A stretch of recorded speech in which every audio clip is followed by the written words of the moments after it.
responsables et condescendants tenus par le président de la Fédération des barreaux d'Haïti, selon lesquels il organisera des élections anticipées au barreau dans 2 mois, ce au mépris des élections tenues au 10 barreau le 30 octobre 2022.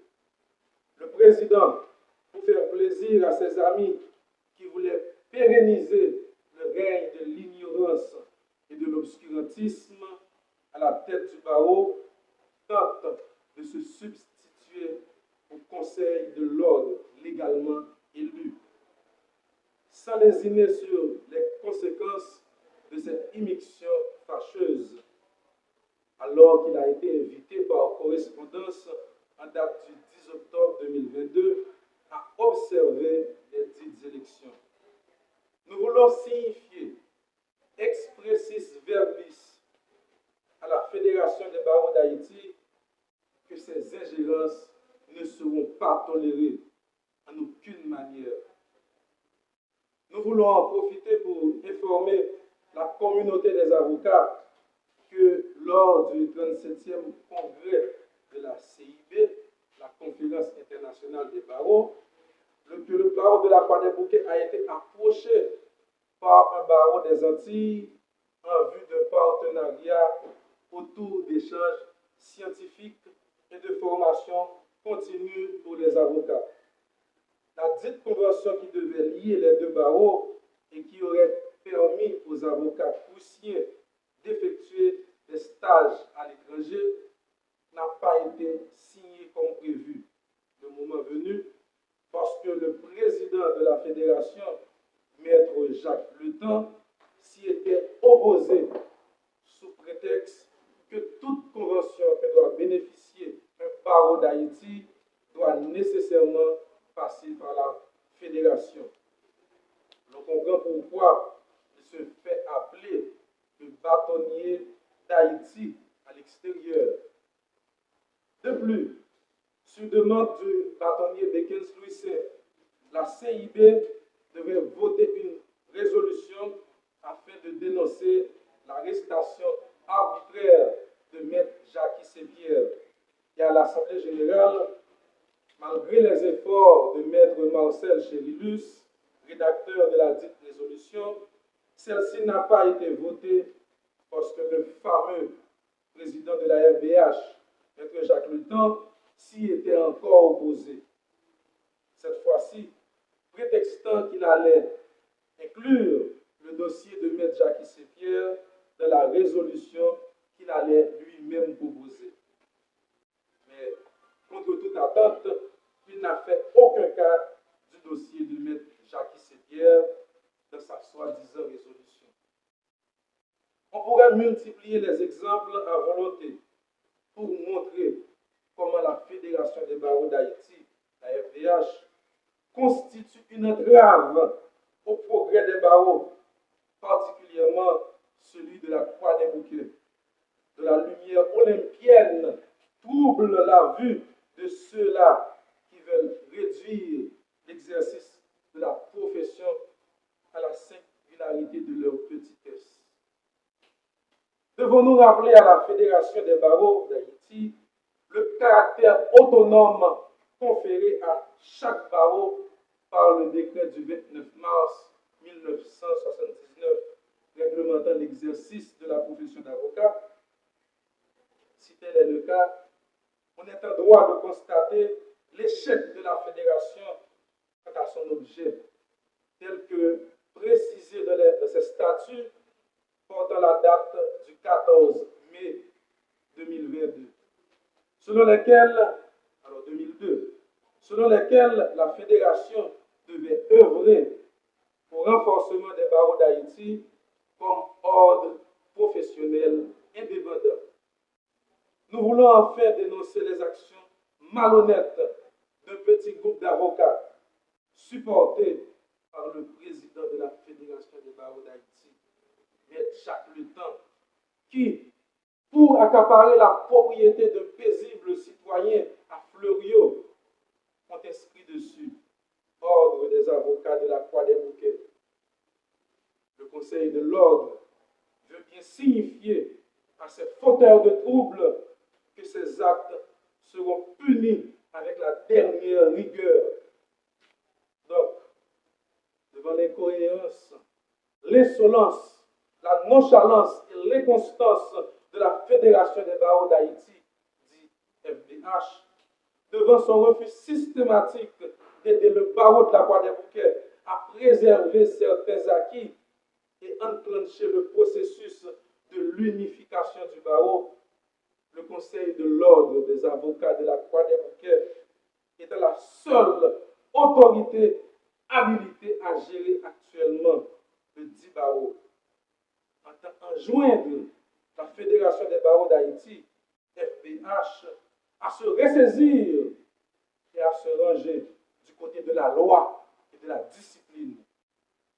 Il entend signifier à la FBH sa capacité à donner des réponses idoines aux revendications des avocats. Aussi et surtout, une solution interne aux problèmes du barreau.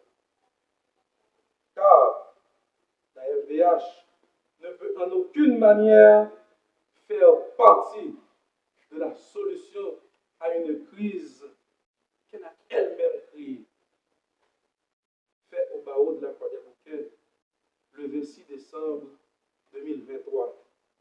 Pour le Conseil, Maître Dickens Louis, avocat bâton. Pour le comprendre, cette animosité, cette hostilité de la part de la Fédération des barreaux d'Haïti.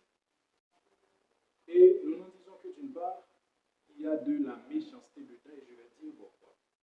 En date du 10 octobre 2022, le bâtonnier sortant, M. Sosthène Choulout, avait adressé une correspondance au président de la Fédération des barreaux d'Haïti, lui demandant d'assister et d'observer les élections au niveau du barreau de la Croix-des-Bouquets, suivant la convocation qui a été faite en date du 6 octobre 2022. Vous devez comprendre que M. Sosthène Choulout, en signant cette correspondance adressée à la Fédération des barreaux d'Haïti, était à son 3e mandat, sa 6e année à la tête du barreau. Alors que vous le savez, on ne peut pas faire plus de 2 mandats à la tête d'un barreau. C'était déjà illégal. Maintenant, la convocation étant faite, la fédération invitée à venir observer les élections ont eu lieu effectivement le 30 octobre 2022.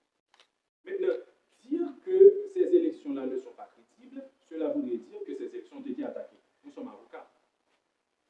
Donc, il y a une façon d'attaquer des élections au niveau d'un barreau.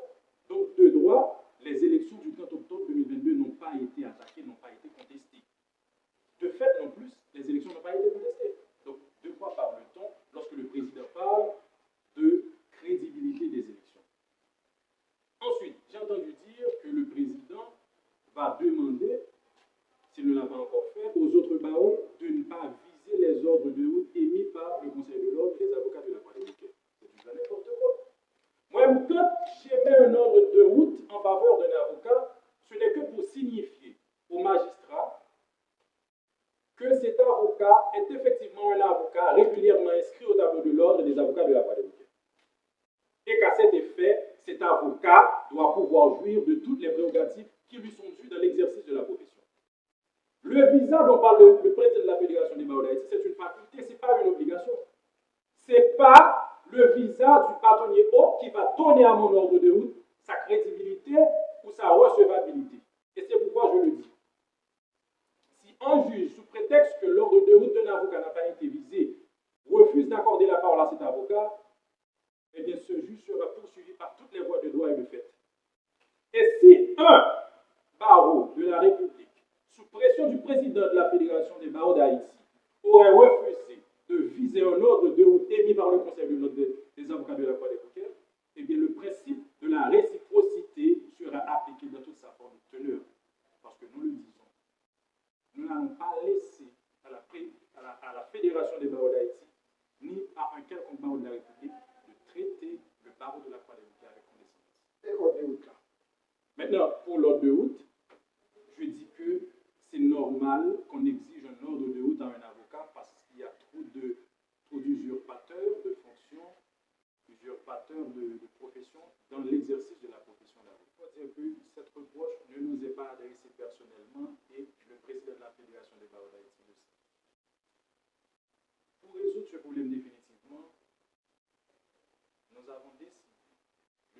qu'on appelle une uniformisation des cadres professionnels de nos avocats. Parce que le bâtonnier sortant, pour pérenniser le règne du désordre à la tête du barreau, délivre des cadres professionnels d'une durée de 10 ans à certains citoyens qui n'ont pas pu faire la preuve d'avoir soit prêté serment en barreau de la République à un certain moment donné et transféré au barreau de la République, même d'avoir étudié le droit. Nous avons un cas parmi tant d'autres, un avocat qui a été, je vais dire son nom exceptionnellement cette fois-ci, un avocat, quelqu'un qui se dit avocat, qui a été arrêté à Petit-Goâve en possession d'une carte d'une durée de 10 ans. Nous autres, Conseil de l'ordre, détenteurs des archives du barreau, nous n'avons pas cet avocat sur notre liste. Mais si vous regardez bien, les cartes professionnelles délivrées par ce Conseil de l'ordre sont valables pour une durée de 2 ans. Et c'est pareil pour tous les barreaux de la République. Donc, vous comprenez que la Fédération des barreaux d'Haïti, particulièrement le président de la Fédération, ayant connaissance de cet état de fait, accepte sans embâche de supporter un tel désordre, de demander à d'autres barreaux de supporter un désordre permettant à un ancien bâtonnier de délivrer des cartes professionnelles valables pour une durée de 10 ans à des particuliers qui ne sont pas en réalité des avocats régulièrement inscrits au tableau de l'ordre. C'est pourquoi nous exerçons un contrôle a priori pour les postulants désireux de se faire inscrire au barreau pour devenir avocat stagiaire et un contrôle a posteriori pour les avocats qui sont déjà sur le tableau de l'ordre. Parce qu'avant d'être bâtonnier, moi-même j'étais président en tant que conseiller président de la commission de certification d'éthique et de déontologie au barreau. Donc des enquêtes ont déjà été menées à travers les différentes facultés du pays pour pouvoir certifier nos avocats. Et je crois que c'est pour constituer un bateau dans les roues du Conseil de l'ordre, pour entraver ce processus, que de l'autre côté, l'ancien bâtonnier et son équipe essaient d'entraver le travail du Conseil de l'ordre actuel. C'est exactement la raison pour laquelle ils essaient de se constituer un obstacle pour le Conseil de l'ordre et les avocats de la famille. Nous sommes pour un contrôle systématique dans le cadre de l'exercice de la profession d'avocat en Haïti.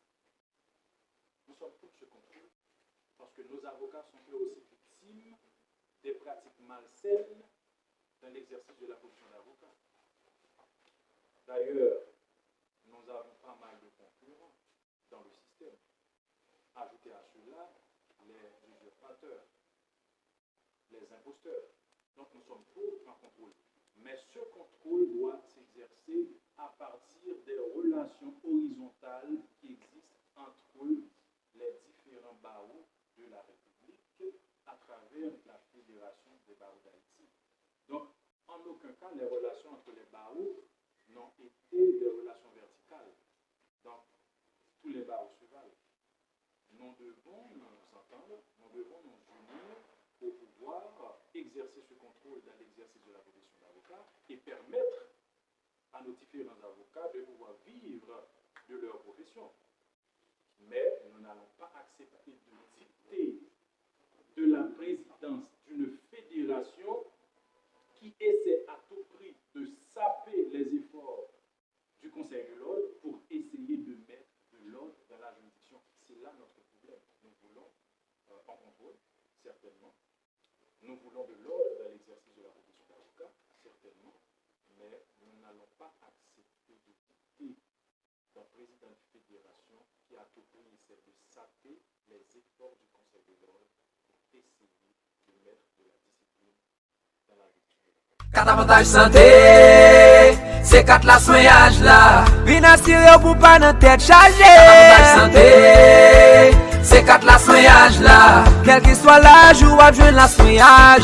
Avec seulement 1500 goudes, ou jouer 4 la soignage pendant 3 mois avec un aucune chaîne service. Les WHT 4 assurance là, consultation yo gratis, médicaments génériques à gogo pour seulement 150 goudes. Examen laboratoire 150 goudes. Vin prendre 4 la soignage par là. Pour toute urgence avec information, relais dans 33 33 dash 33 33 32 74. Nous travaillons du lundi au vendredi. Sorti 8h du matin pour arriver 11h, 3h de l'après-midi pour arriver 5h. Nam joine 4 yo dans tout réseau Dash yo. Dash, le plus grand réseau privé de soins de santé en Haïti. Thème et conditions applicables. 4 avantages santé, c'est 4 la soignage là.